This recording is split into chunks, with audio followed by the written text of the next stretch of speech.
Hello everyone. तो ये मैं टॉपिक रखा है इंग्लिश सेक्शन के ऊपर। इंग्लिश सेक्शन में सभी को प्रॉब्लम होती है। मतलब सभी को नहीं, मतलब कुछ स्टूडेंट को होती है।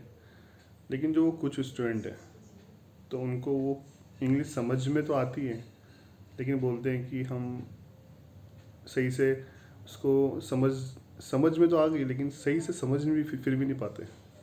मतलब कि जैसे कि हम पढ़ रहे हैं एक लाइन पढ़ रहे हैं किसी इंग्लिश में, और फिर उसको समझ में आ गई, लेकिन फिर भी मीनिंग उसका एक तरह से क्लियर नहीं हो पाता। इंग्लिश बोलते हुए समझ में आ जाती है, लेकिन फिर भी क्लियर नहीं हो पा रहा है। क्या रीज़न है? रीज़न ये होता है कि जब हम किसी चीज़ को पढ़ते हैं ना, जैसे हिंदी में हम पढ़ रहे हैं, ठीक है, हमें बिल्कुल समझ में आ जाता है क्योंकि हम काफ़ी टाइम से उसको पढ़ते हैं या बोलते हुए आ रहे हैं काफ़ी टाइम से। मातृभाषा हमारी हिंदी है, ठीक है। लेकिन जब हम इंग्लिश पढ़ते हैं तो उसके हमें कोई कोई मीनिंग समझ में नहीं आ पाता। तो मीनिंग समझ में कैसे आएगा? समझ में जब भी आएगा जब तक आप उन मीनिंगों को सर्च नहीं करोगे डिक्शनरी में। आजकल तो मोबाइल है, मोबाइल में देख ले करो, लेकिन क्या है, हम सर्च नहीं करते, ठीक है। हम क्या करते हैं, उस मीनिंग को बस देख लेते हैं और फिर आगे बढ़ जाते हैं। तो इसलिए फिर हमें समझ में नहीं आ पाता। अब क्या करना है? करना सिर्फ ये है कि हमें जो मीनिंग समझ नहीं आ रहे हैं, क्या हम उसको कॉपी में लिख के फिर इसको रटते रहें, या फिर क्या करें? देखो, जब आपको मीनिंग समझ में नहीं आता ना उस चीज़ का, तो आप डिक्शनरी में देखो, मोबाइल में मत देखो। मैं मोबाइल में इसलिए नहीं कह रहा हूँ देखने के लिए। मोबाइल में देखोगे जल्दी से आप सर्च करके देख लोगे। जब आप डिक्शनरी में देखोगे ना, तो आपको थोड़ा टाइम लगेगा, ठीक है। और जो जिसमें टाइम लगता है ना थोड़ा सा, तो उसमें मज़ा ही कुछ और आता है। मतलब मज़ा क्या होगा कि उसको हम सर्च करते रहेंगे तो थोड़ा सा टाइम लगेगा। फिर हम देखेंगे यार क्यों नहीं मिल रहा वो वर्ड। तो जब मिलता है ना वो वर्ड, तो उसका मीनिंग जब हम देखते हैं तो वो याद भी रहता है काफ़ी टाइम तक, ठीक है। अब उसको समझे कैसे? देखो, हर एक मीनिंग, बहुत सारी मीनिंग वर्ड्स है, हमें तो समझ में नहीं आते ना। बस करना क्या है, लिखते रहो कॉपी में, और उनको डेली बाय डेली पे एक बार रीड करते रहो, पढ़ते रहो, ठीक है। और आप कुछ भी चीज़ पढ़ते हो, या तो आप मूवी देखते हो इंग्लिश की, या फिर आप न्यूज़पेपर पढ़ते हो, या फिर आप आर्टिकल पढ़ते हो, या फिर कोई बुक पढ़ते हो, तो जब हम पढ़ते हैं तो वो मीनिंग कहीं ना कहीं तो आपके पास आएगा ही आएगा। ऐसा नहीं है कि नहीं आएगा, ठीक है। तो बहुत ऐसे मीनिंग है जो, जैसे द हिंदू के हैं, बोलते हैं कि द हिंदू का एडिटोरियल पढ़े करो।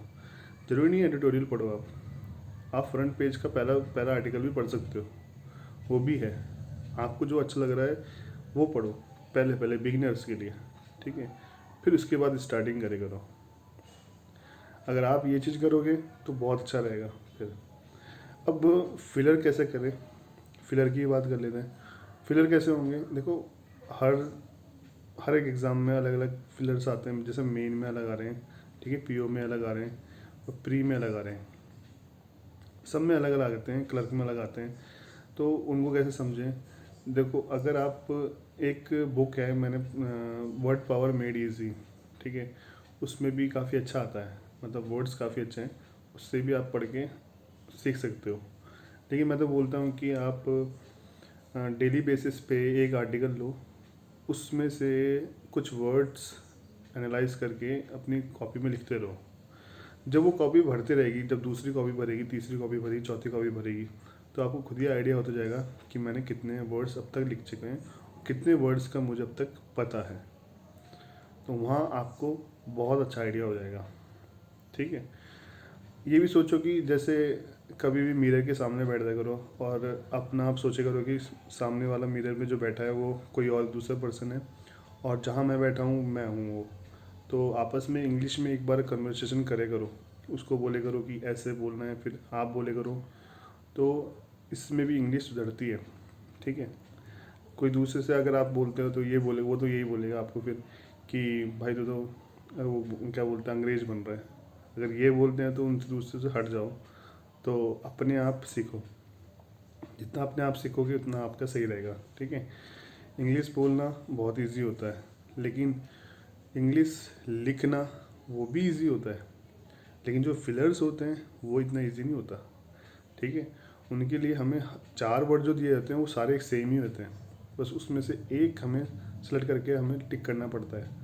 तो उस चीज़ को समझने के लिए ना आपको पहले उस चीज़ की मेहनत करनी पड़ेगी, ठीक है, जब आगे बढ़ पाओगे फिर इंग्लिश में भी। ठीक, तो वर्ड्स को समझो, ठीक है, जहाँ कोई वर्ड आ रहा है ना, ठीक है, उसका मीनिंग निकाल लो, और मीनिंग निकालने के बाद वो कॉपी में लिख लो, तो आपको ऑटोमेटिक ही बनते चल जाएंगे आपके वर्ड्स।